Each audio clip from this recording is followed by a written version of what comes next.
gaariidha ba'aansaa salphaadha maaliif joortuu yaa namaa gooftaan qabaa hundumaa. Wanjoonsaa gaariidha ba'aansaa salphaadha maaliif joortuu yaa namaa gooftaan qabaa hundumaa.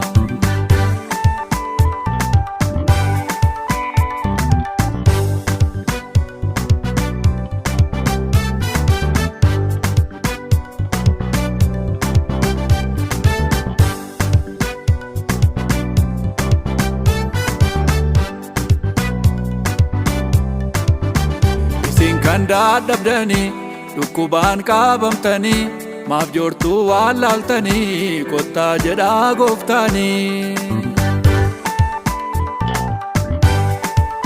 Wanjoonsaa gaariidha ba'aansaa salphaadha maaliif joortuu yaa namaa gooftaan qabaa hundumaa.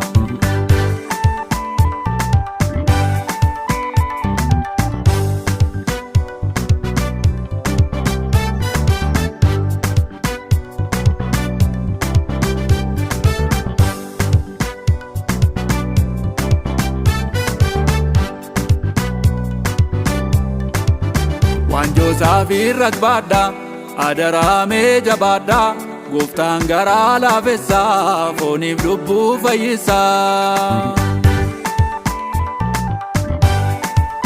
Wanjoonsaa gaariidha ba'aansaa salphaadha maaliif joortuu yaa namaa gooftaan qabaa hundumaa.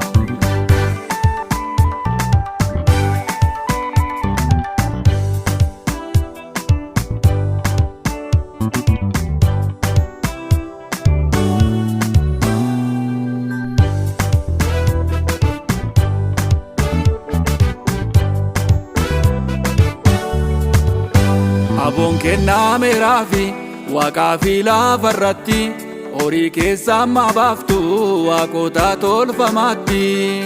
Gooftaan malee hin jiru jireenya argachuuni gammachuudhaan kan guute bara hundaa jiraachuuni. Wanjoonsaa gaariidha ba'aansaa salphaadha maaliif joortuu yaa namaa gooftaan qabaa hundumaa.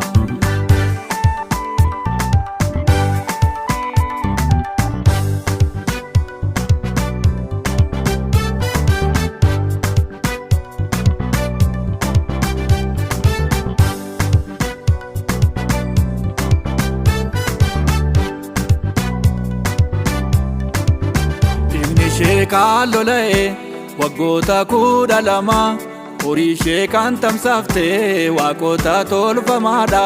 Dhaabachuuf hin dandeenye lola'uun gasheeti ergaa garaa isaa dhuftee fayyitee gammaddeetti. Wanjoonsaa gaariidha ba'aansaa salphaadha maaliif joortuu yaa namaa gooftaan qabaa hundumaa.